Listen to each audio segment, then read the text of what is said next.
Instituto Bíblico del Aire, capacitando para el servicio eficaz.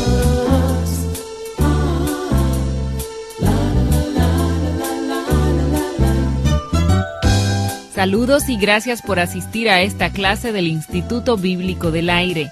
El poder de Jesús no solo se manifestó a través de los milagros que hizo, sino también a través de sus enseñanzas. Su doctrina no era la de un maestro más, sino la misma palabra de Dios revelada.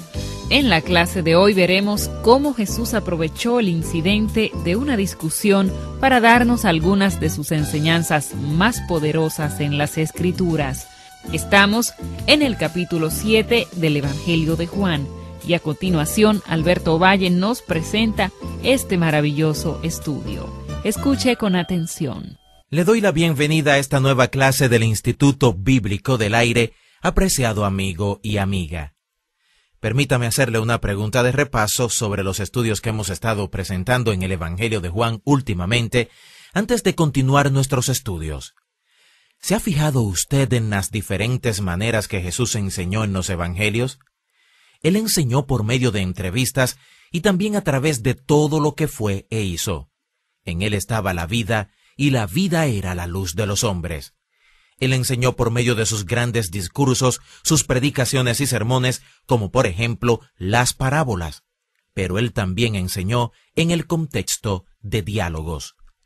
Como hemos dicho anteriormente, hubo mucho diálogo amigable entre Jesús y sus discípulos. Podemos encontrar las grandes enseñanzas del Monte de los Olivos en Mateo 24 y 25, y el más largo de sus discursos, el del aposento alto, en Juan 13 a 16. Si observa esas enseñanzas con cuidado, se dará cuenta que fueron diálogos entre él y sus discípulos. También vemos a Jesús enseñando en el contexto de lo que hemos llamado un diálogo hostil. Él se encontró enfrascado en un diálogo hostil con los líderes religiosos de su tiempo una gran parte del tiempo. Eso pasó en Galilea y más frecuentemente en Jerusalén, y note que aún en medio de este diálogo hostil, él está enseñando. Una gran cantidad de las declaraciones que él hizo salieron de este diálogo hostil y constituyen algunas de sus más importantes enseñanzas. Y es en medio de eso que nos encontramos al llegar al capítulo 7, verso 25. Este diálogo dio inicio en el capítulo 5. Él sanó a un hombre en el estanque de Betesda y le dijo que tomara su lecho y caminara calle abajo enfrente del templo. Esto levantó un revuelo de parte del sistema religioso establecido y llevó a Jesús a este diálogo hostil. Esta fue una estrategia de parte de Jesús. Él quiso que eso pasara porque quiso enseñar todas estas cosas. Como vimos en nuestro estudio anterior, Él les habló de la diferencia entre el espíritu de la ley y la letra de la ley. ¿Cuál fue el propósito real por el que Dios nos dio la ley del día de reposo? Jesús les respondió a los judíos que ellos sacaban a sus bueyes de las zanjas no importando que fuera día de reposo. De igual manera, circuncidaban a sus hijos en día de reposo si se les cumplía el tiempo para hacerlo. Nosotros hablamos de la medicina integral el día de hoy, donde la totalidad del hombre es tratada. Los judíos dividían al ser humano en 248 partes, y Jesús parece decirles que Él sanó todas las partes de aquel hombre que estaba postrado junto al estanque de Betesda. Y si ellos quebrantaban la ley del sábado con el propósito de ayudar a sus bueyes o para realizar un ritual en una parte de un ser humano, ¿cómo podrían ellos acusarlo a él por sanar a un hombre en su totalidad en el día de reposo? Lo que vemos es que él quiso enseñar en medio de este diálogo hostil todas estas cosas. Eso continúa en los versos 25 en adelante y leamos lo que nos dicen.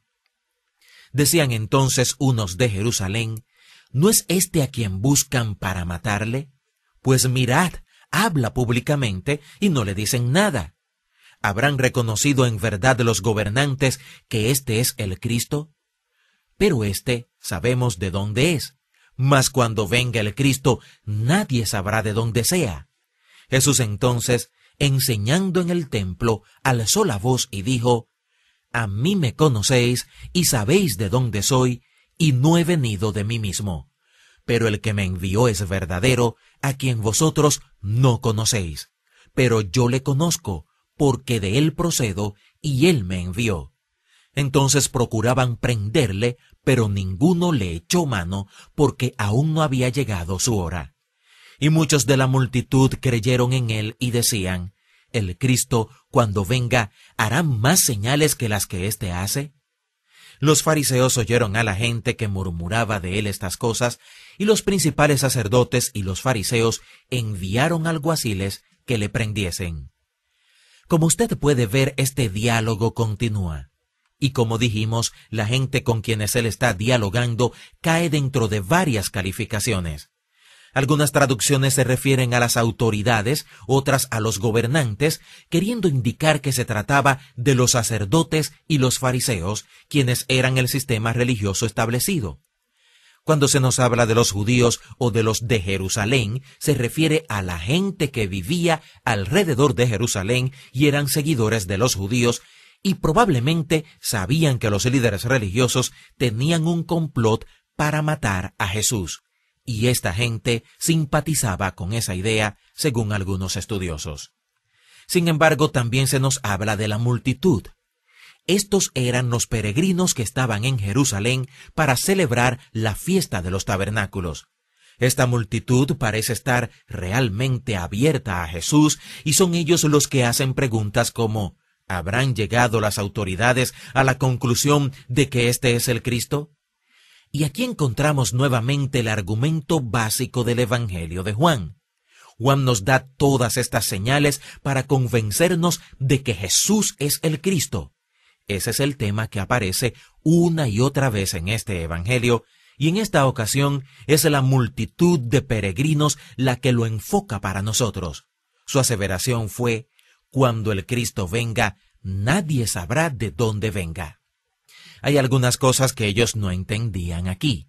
Ellos tenían la creencia de que cuando el Cristo viniera, aparecería misteriosamente.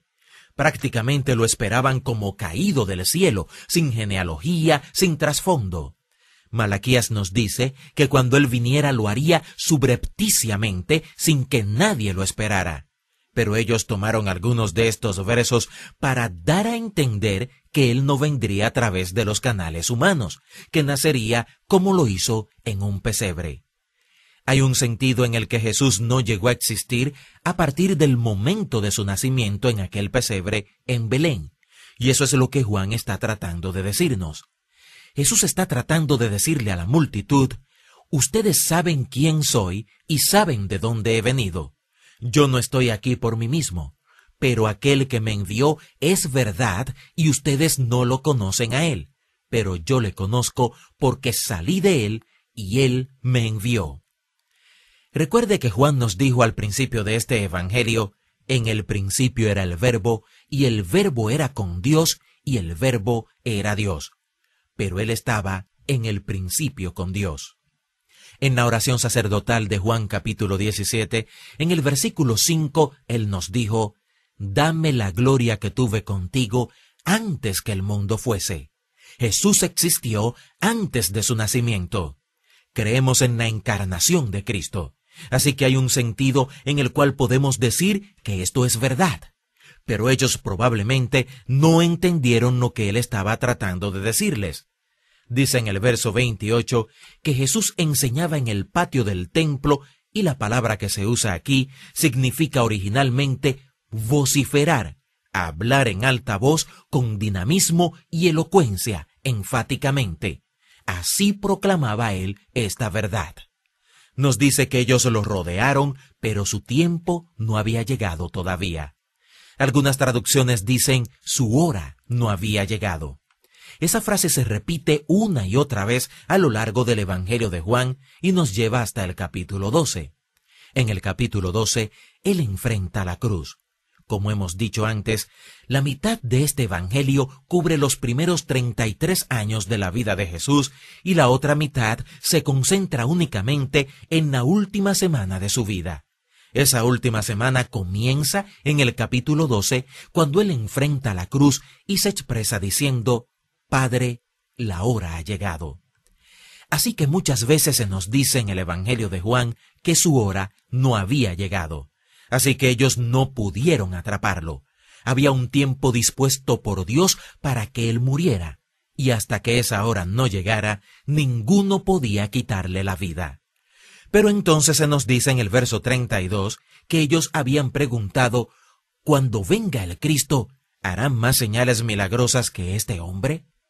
Se nos dice que cuando los fariseos oyeron lo que murmuraba la multitud, entonces enviaron guardas del templo a arrestarlo.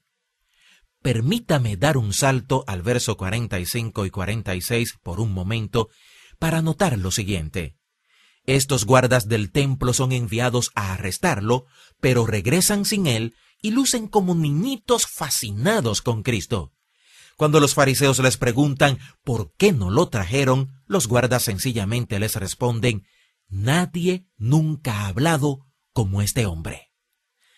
¿Se ha preguntado usted cómo sería ver a Cristo predicar? A mí me fascina leer sobre grandes predicadores, especialmente los predicadores modernos como el Dr. Billy Graham, el Dr. Luis Palau, por solo mencionar algunos. Estos hombres de Dios predican la palabra de Dios y a través de ellos Dios ha impactado las vidas de millones de personas, en ocasiones todos a un mismo tiempo. Hay testimonios maravillosos de cómo la vida de pecadores contrarios a Dios totalmente han sido impactadas por la predicación de estos y otros muchos hombres de Dios el día de hoy.